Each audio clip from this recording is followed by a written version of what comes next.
I may be a little biased, but I think there aren't many places as pretty in all 4 seasons as Tennessee. I've gotten used to long hikes through shady forests, or driving for miles at a time past fields dotted with rolled hay. And some of those beautiful places have remained that way only through thoughtful conservation. People who live on land for their lives or work on land for their lives know that land almost better than anything else. Liz McLaurin heads the Land Trust for Tennessee, an organization that formed more than 20 years ago to make sure our most extraordinary places remain that way for future generations. I just think that there's something really special about people who sort of recognize their mortality, but see something they can do that will be good for future generations. It's work she was led to, with a few twists along the way. I'm Demetria Kaladimos. It's Banner & Company.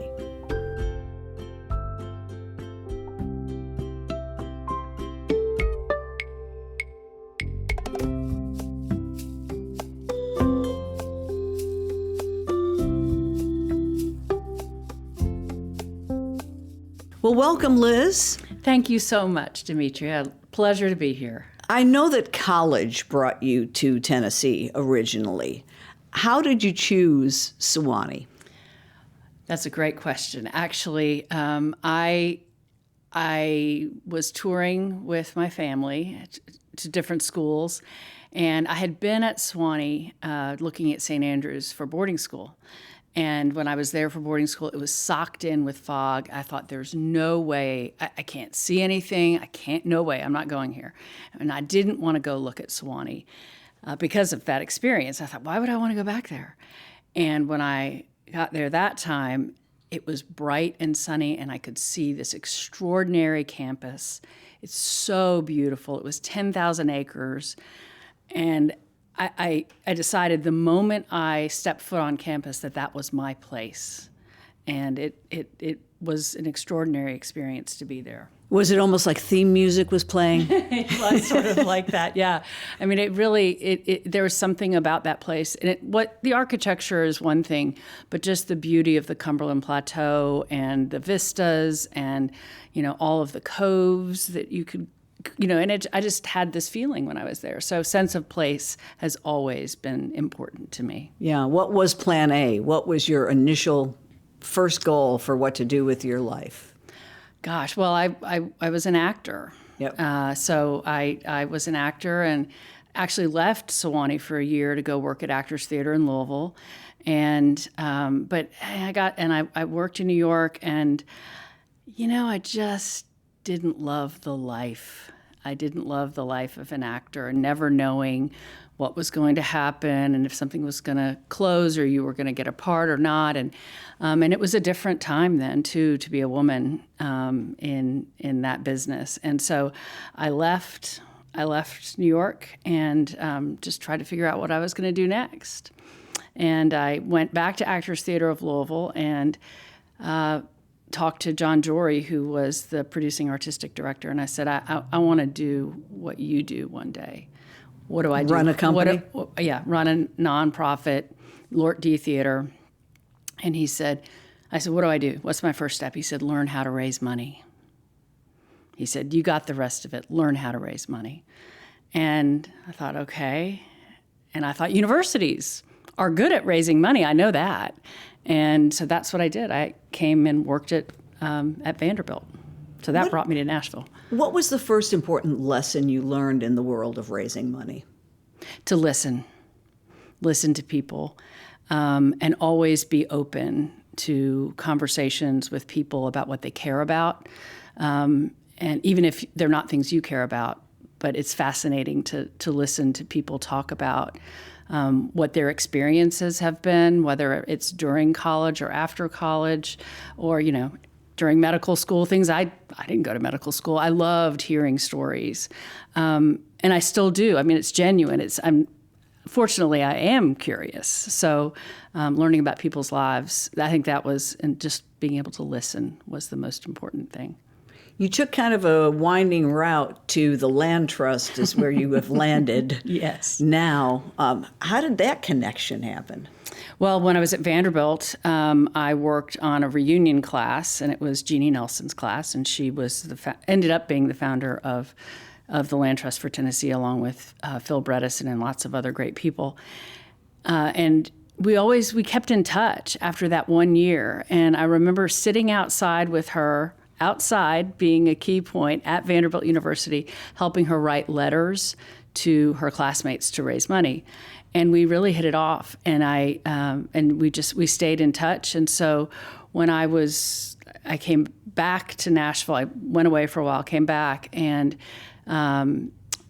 she saw me on NPT because I was working at Nashville Public Television in development, and she called me and said, "Hey, we're starting this thing, the Land Trust for Tennessee. We've just started it. Is there any way we could maybe get on NPT?" And I said, I don't know, maybe. At least that's how I remember it. And I said, well, maybe. And so it ended up that we were doing nonprofit partnerships spots. And so she was in one of those. And then she lured me in from there over a long period of time. She would ask me to do a thing here or a thing there. And but I really came to appreciate the work of the Land Trust and what we do for landowners, and what we do for the state. And, as I said earlier, sense of place has always been important to me, and that's really embedded in the work of the Land Trust. Explain what a land trust is, because people may have an idea, and they probably have misunderstood the concept. Yes, yes. A land trust is a nonprofit organization whose mission is to protect land in perpetuity. And there are lots of different shapes and sizes of land trusts. There used to be about 1,500 land trusts, but through mergers and things, we're down to about 950 in the United States. And some land trusts solely own land in fee. They own land and have preserves. Some only work with the state government or with the federal government to protect land, to acquire land for parks and things.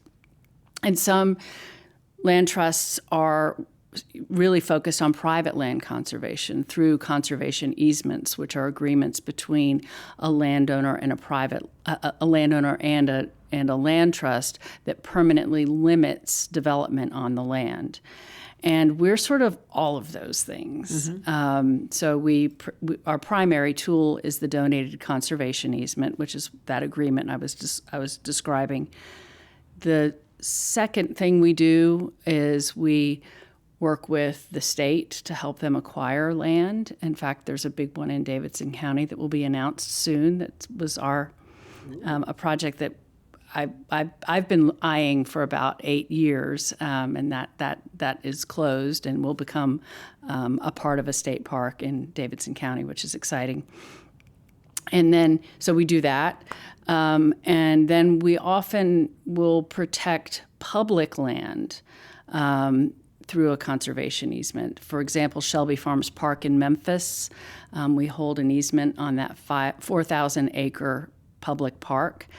In Knoxville, Lakeshore Park is a public park that we protect, and then the side of Signal Mountain, we just opened Walden's Ridge Park that has a conservation easement on it too.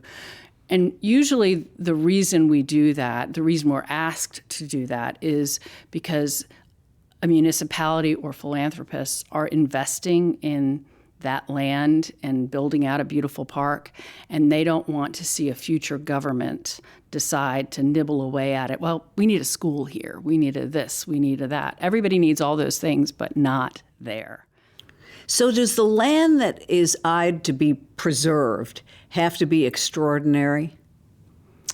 So we look at conservation values on land. So things like prime agricultural soils, rare and endangered species within a certain radius of this, a piece of property. We look at scenic value. So farmland is, in my mind, and I think in most Tennesseans' mind, beautiful. scenic. And it's whether you're on a bike looking at it, or a motorcycle, or behind a windshield, or walking by it, it's a beautiful thing to see. And so, of course, we need places to grow food too. So that's another value. So yes, it has to have conservation value. It can be relatively small, or it can be 6,000 acres. Mm-hmm. Do you go out looking, or do people come to you? Or both? A little of both, yes. In 2019, the Land Trust for Tennessee was preparing for our well, it's actually 2018, for our 2019 20th anniversary. And we thought, what do we do? And other people might go out and do a big celebration. Instead, we dug deep, and we were the first land trust in the United States to do a statewide conservation plan.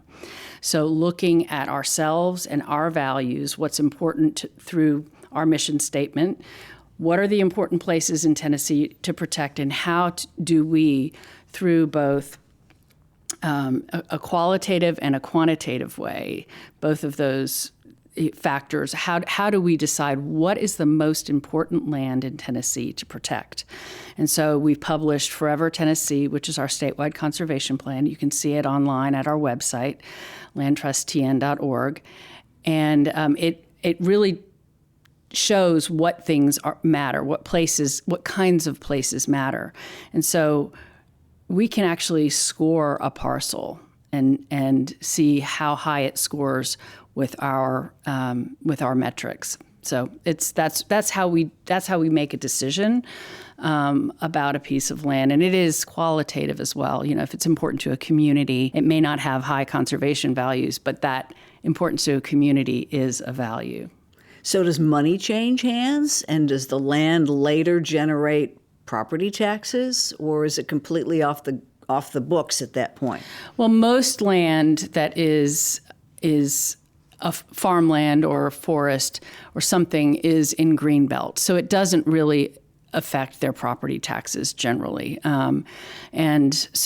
But money doesn't change hands at the outset when we're working with a landowner. And that's really intentional, because we want to make decisions based on the quality of the project rather on someone's ability to pay. Some land trusts do charge an upfront fee to get started. We do not. And we are absolutely fueled by philanthropy. So our donors support our work. And every year we have to raise a lot of money. So that's good that that I learned how to do that, I guess. Fundraising background helps. Yes. But it is not generally a financial transaction. We have used some purchase easement grant funding. There's something called the Agricultural Land Easement Program. That's a federal program. So sometimes we can purchase conservation easements in part. So there's a donated part of it and a purchased part. But generally, it's the donated conservation easement.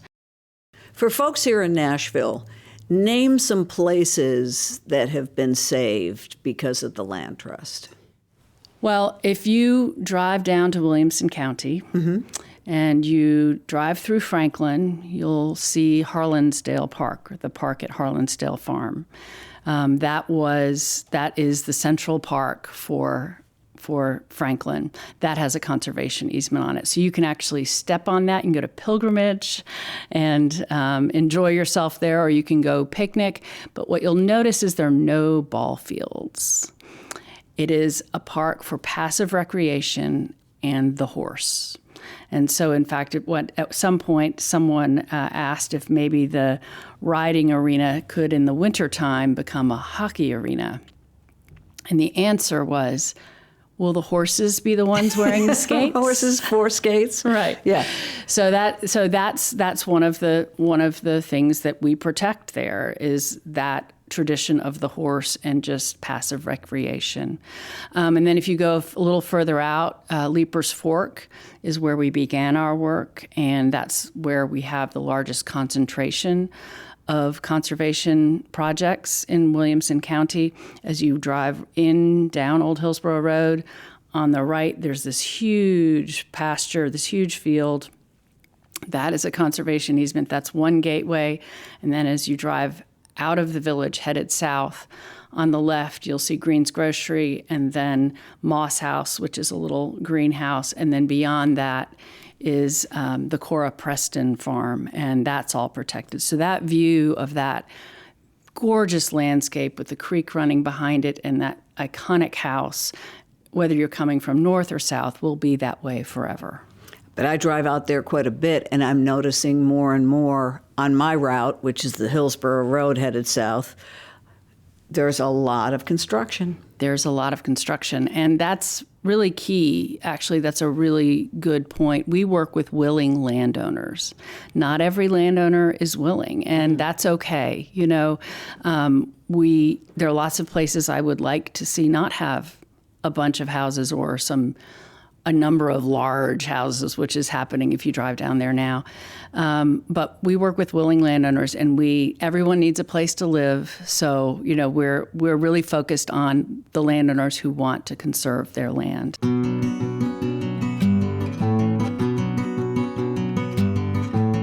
It's Banner and Company. I'm Demetria Kaladimos. We'll be right back.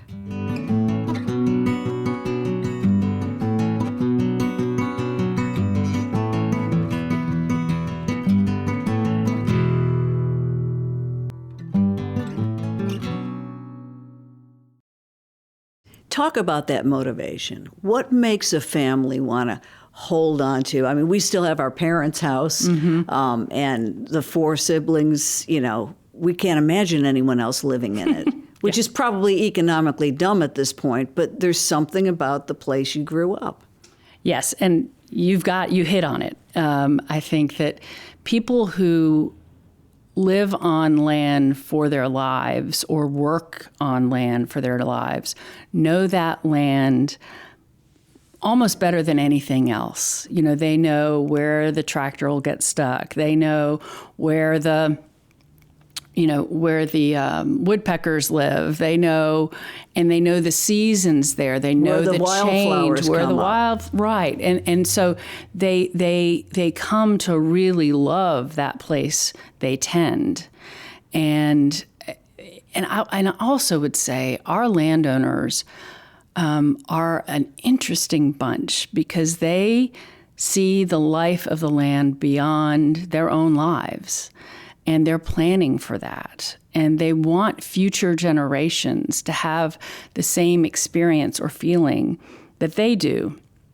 It doesn't mean that their future generations might live there. You know, a conservation easement can be passed down to heirs, and it can be sold. But someone will enjoy it as they have down the road. And I just think that there's something really special about people who sort of recognize their mortality, but see something they can do that will be good for future generations. We had the governor, former Governor Bredesen, on originally a couple months ago, and he started talking about, you know, his passion for this project and as one of the founders. Was it a hard sell? Was it a hard sell? To the community, the idea of keeping land in a lockbox, so to speak? You know, I try not to look at it as keeping it in a lockbox because it's active land. You know, land in the South has to be managed. You have to manage a forest. We allow active forest management subject to a forest management plan.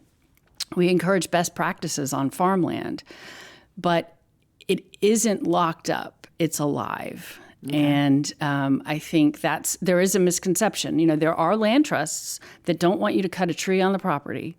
And there are land trusts in Tennessee that will write that into a conservation easement. We do not do that. We recognize that things will change, and we need to be as flexible as possible and imagine 200 years down the road what the needs will be. We try to do that, of course. We can only try. But I think there are people who are suspicious. Like, why would anybody do this? And those are just not the people with whom we work.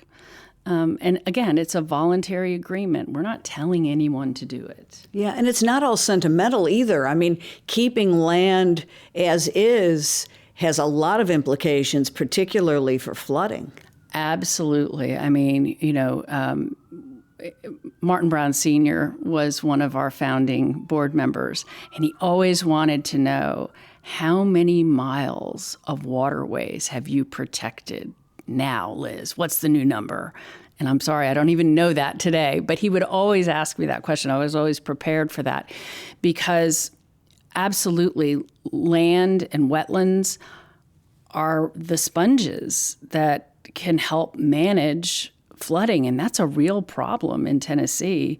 And it's becoming more and more of a problem in Tennessee. And I think we're all experiencing that with development, but also with a changing climate. Let's talk a little bit about your headquarters, your HQ. It's right down the road from us. I mean, within eyeshot of the downtown skyscrapers is this treasure of a farm that you all have saved and now have made your home.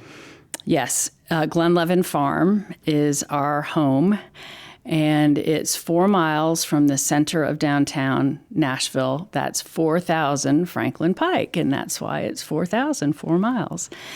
And it was a Revolutionary War land grant to Thomas Thompson, who was one of the signers of the Cumberland Compact. Is that Thompson Lane? That's Thompson Lane. And then subsequent generations owned the land, farmed the land. It's just incredible. We have incredible records from that family. They were record keepers, and in fact, one of their descendants is really the she's the historian in the family, and she was on our board, and that the family is still around, and they are dear friends of those of us. They at must the be Land thrilled. Trust. I hope they are. I think they are. I mean, they're very supportive of us. But it's 64 acres almost in the middle of downtown Nashville. I mean, it's within sight of downtown Nashville. When we received it from Susan West in 2006 through her will, it was given to us, I like to say, in a state of compost with no funds to support it. Ah. And I was working with the Land Trust at that point, and then I left to be a mom for a little while. And when I came back, and that was the project I was asked to work on, figure this out. And it was really a puzzle. I mean, the Land Trust was only 7 years old at the time. That's a really young organization to take on something like that. And they did take it on. But it's a bear. It's a bear. And a lot of people didn't think it was a good idea. And as I got to know the place more and more, I really saw it as an asset for a land conservation organization to be the tenders of the land. Gives you a little street cred with the other landowners. We understand how hard it is to beat back invasives and, manage a waterway and all of those things. And so, in fact, those of us who office at Glenlevin, we have a chore list every week that we go through at staff meeting. Who's going to do this? Who's going to do this? Who's going to do this? And we all sign up for something, and we all do our job. And I think that keeps us honest. It also keeps eyes on the place. We do have someone who manages Glenlevin, but we all have a part in that. And aren't you growing crops and keeping bees and doing interesting stuff to, as you say, keep the land alive? Yes, we have a fabulous beekeeper named Gary, and we do community days, and he does a honey day where he actually does a honey harvest, and everyone can participate in it and take a little bit of honey home usually. We have had gardens there. The Hermitage Hotel did have a garden there. They no longer have it there. We've had cattle on the property, and we put in a rotational grazing fencing system and waterers to keep the cattle out of the creek because that's best management practices. And so hopefully we'll have cattle again sometime and have a real garden operation again. We do have an education garden that we tend ourselves. The best thing about Glenlevin, or I should say the best way to manage Glenlevin, is through partnerships. This is just one place that we protect. I mean, it's a big one and it's our responsibility, but we have over 460 conservation projects across the state. And so we have to be mindful of that responsibility along with the responsibility of Glenlevin.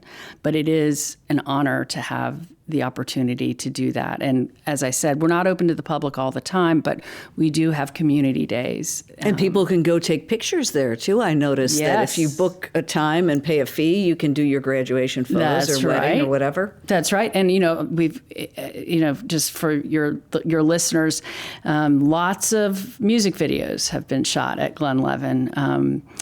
Imagine Dragons Natural. They actually brought some rotten food and a goat in the house for that one. And they dug a grave outside.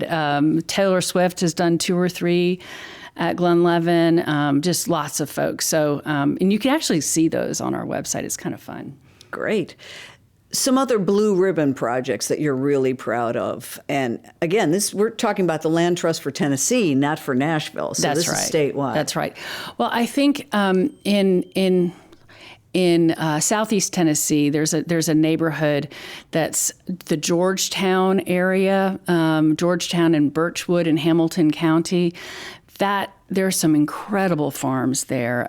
There's the Vital Buffalo Farm, and they do a blessing of the animals every year. It's Greg Vital, who's the District 29 representative, and beautifully tended land and a lot of protected land in that area. So we do see a domino effect when one person does it and survives, then another person, that sounds like a good idea. And that's happened there. That's happened in lots of places. I would say that the Cruz Dairy Farm up in Upper East Tennessee, if you've ever had Cruz milk and ice cream, that's I would say a signature project because beautiful farmland. The Mayfield Farm is another one. One of my favorites is in Williamson County, and it's the farm of John Kinney. And it's a huge bend of the Harpeth River. And you drive out on Kinney Road before you cross the Harpeth River on Old Hillsborough Road, and you go back, you wind back by some houses, and it opens up. And being on that beautifully farmed property that he still farms, and he's an active older gentleman, I will say. It is absolutely like a fairyland. In fact, that's what my son said when we drove out there the first time. I think he was 6 years old. He said, "This is like a fairyland, Mom," and I still feel that way whenever I go out there to be with him. And he's a, Williamson County family, the Moran family. Moran Road is his family. And hopefully we'll be doing a little more conservation out there. But that's an extraordinary place. And then on the Cumberland Plateau, we added 3,000 acres with the University of the South to the campus of the university. That was done a number of years ago. But that must have felt good as a graduate. Oh, I was so proud of both the university and the Land Trust on that one. It's portions of Lost Cove, which is just extraordinary. It's Banner and Company, and my guest is President and CEO of the Land Trust for Tennessee, Liz McLaurin. We'll be right back.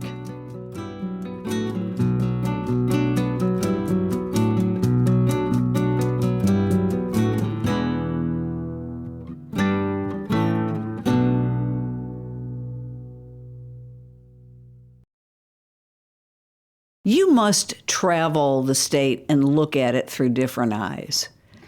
Oh, I do. I absolutely do. Yes. In fact, I was just driving with our development director, David Lee, back from Memphis, and I said, "Hey, get my Onyx Hunt app going because I want to see who owns all of this land." And it's funny, we've actually found some landowners just because of driving around the state, because we see a beautiful place and we think, "Oh, I wonder who that is." And then somebody knows that person and we get connected, and some of the land gets protected that way. There must be, though, some secret hideaways that no one's laid eyes on yet, where there might be an extraordinary waterfall or old-growth forest or something like that.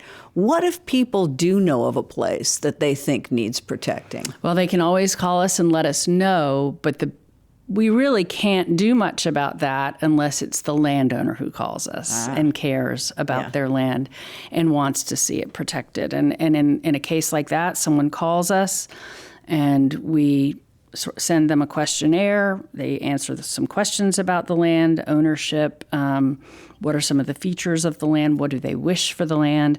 Then we go out and we look at the land with them and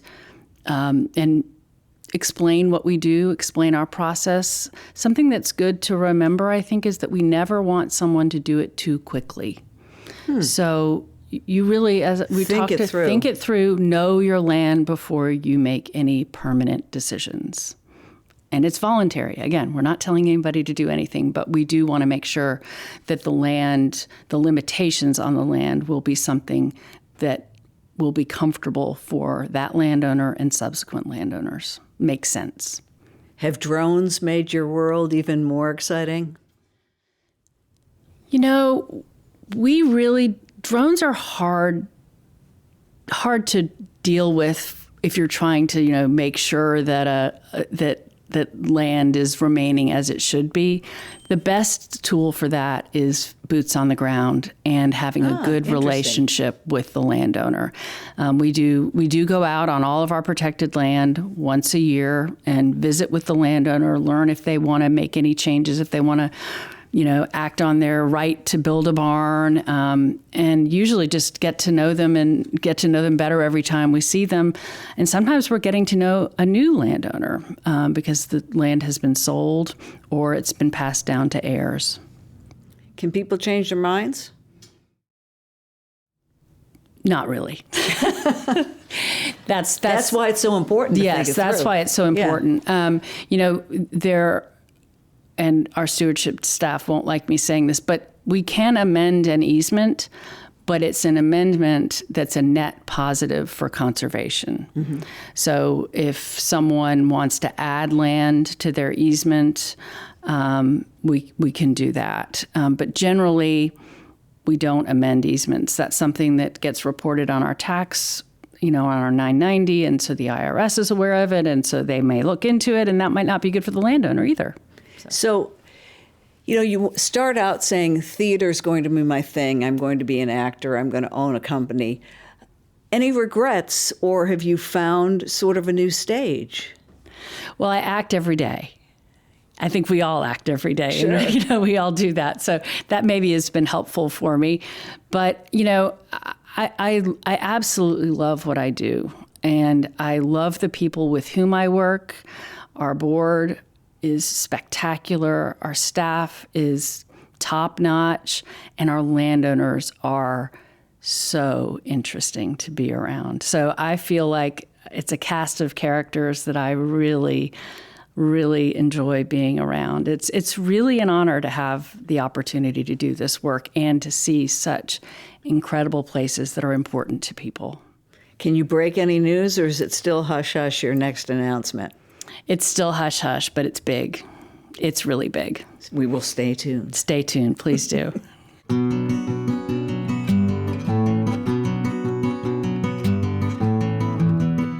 Banner & Company is a production of the New Nashville Banner. This episode is produced by Steve Harouche and edited by me. The original music is by Verlin Thompson. You can subscribe wherever you get your podcasts or go to NashvilleBanner.com. You're in good company.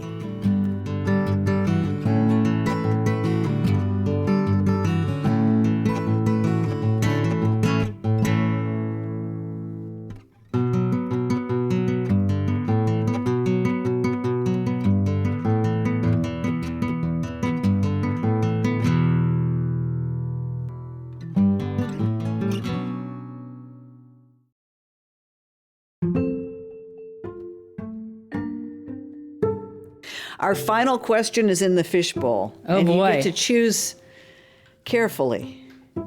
Stephen Bargatze, looking back at your life, was there ever someone in your life that you actually listened to that now looking back you wish you wouldn't have? Yes.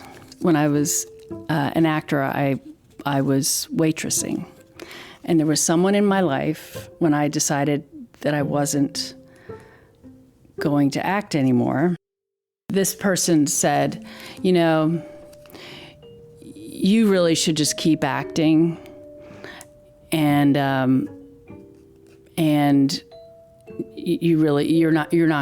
you won't make it in the business world. You won't make it in the da-da-da. You're a creative type. And I kept acting because of that. And I was really unhappy. I loved acting, but I didn't love the life. And I kept doing it. And then I thought, you know what? And I say now that was bad. Yeah, that was not a good move for me to take that person's advice. And so now I think I've learned over time to trust my gut because of that.